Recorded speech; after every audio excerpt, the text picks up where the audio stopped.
Have you ever told a story in English and watched the other person lose interest halfway through? Not because the story was bad, but because the words were not working. Today, we are fixing that. Hello, everyone, and welcome back to English Nest. I'm Mia, and I'm here with Max. Hey everyone, I'm Max, and today we are talking about one of the most powerful skills in any language. How to tell a story.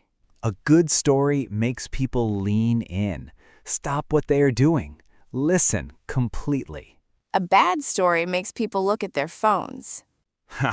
We have all experienced both sides. Being the storyteller and watching the energy leave the room. And being the listener who is trying to stay engaged but slowly losing the thread. Losing the thread means you cannot follow what is happening anymore. The difference between a gripping story and a dull one is almost always structure and detail. Not the story itself. Most good stories are about small, ordinary things. It is how you tell it. Let me show you. I am going to tell you something that happened to me 2 years ago. Go. So it is about 11 at night. I am driving home from a client meeting in LA. Dark road, almost no other cars. Good. Present tense, you are in the moment immediately. And suddenly, my car just dies, completely stops, in the middle of the road. My heart is racing just hearing that. My heart was racing. I am miles from home. I look at my phone, 8% battery. 8%, a very specific number.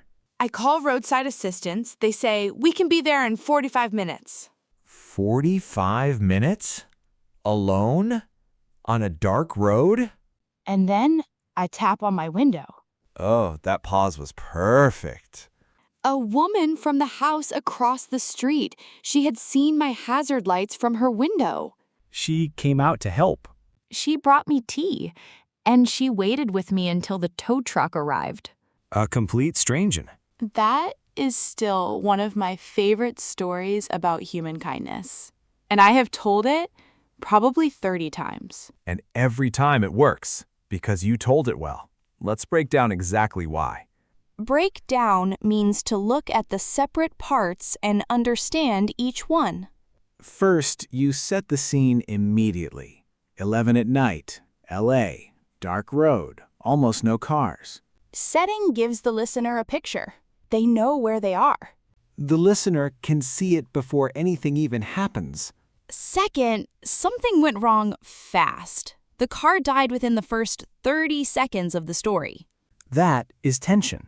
A question appears. What is going to happen? Tension means a feeling of uncertainty that makes you want to keep listening. The listener is now involved. They want the answer. Third, a specific detail. 8% battery, 45 minutes. Specific numbers make stories feel real. Not 8% feels dramatic. It feels exactly right. Not almost dead, 8%. That is the detail that puts you there. Fourth, the unexpected turn, the tap on the window. And the pause before the reveal is everything. You let us sit in the 45 minutes alone on the dark road, then tap. That pause does more work than 10 words.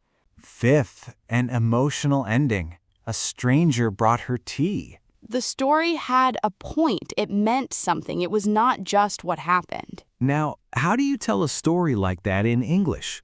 You use present tense for past events. I was walking down the street.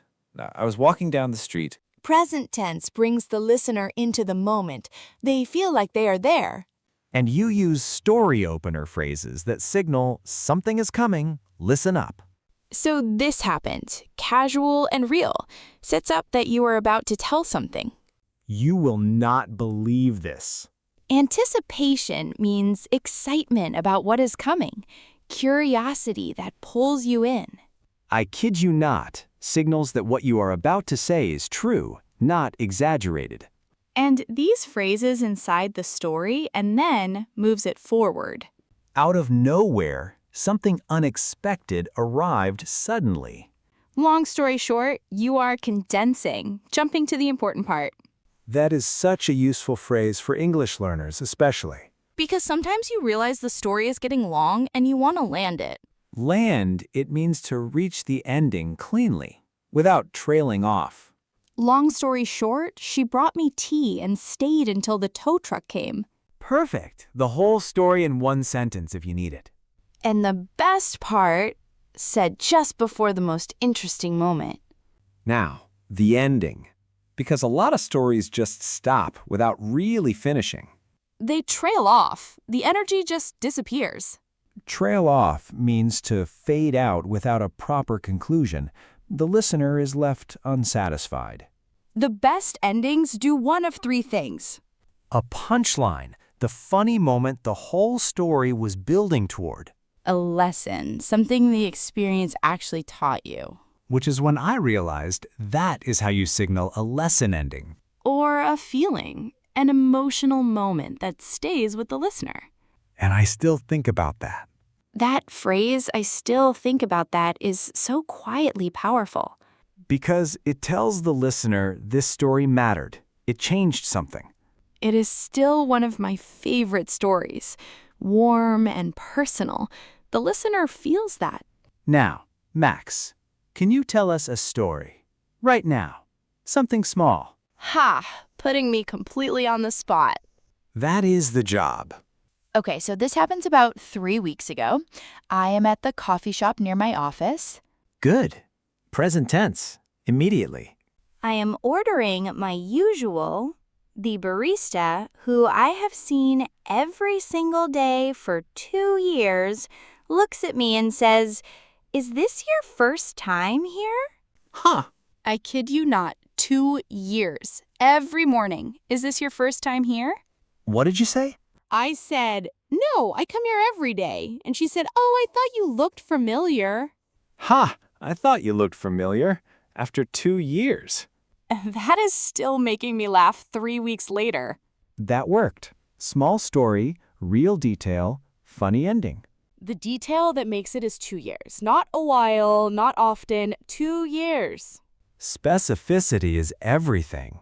Specificity means having precise, concrete details rather than vague, general descriptions.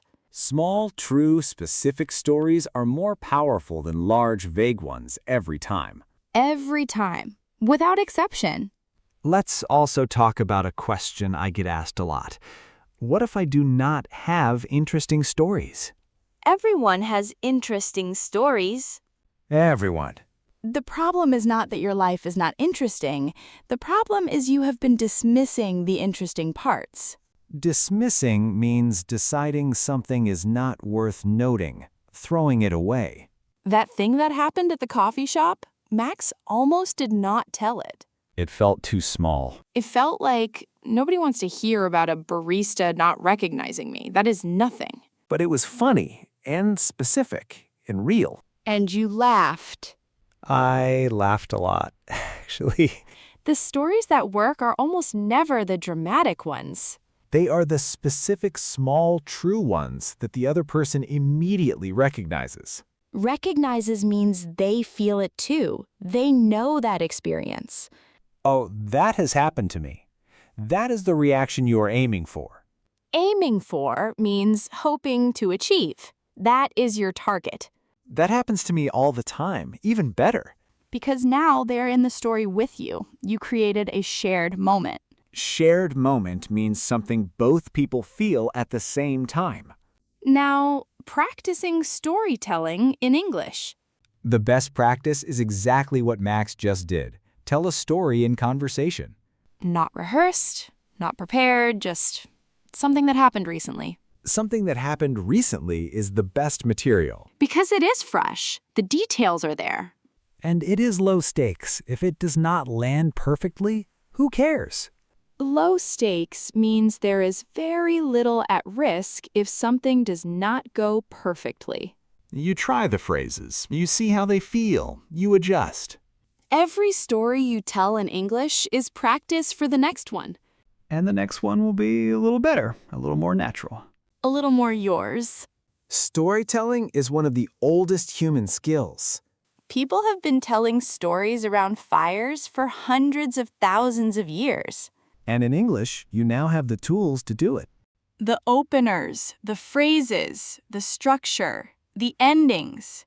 The only thing left is to start. Today's question?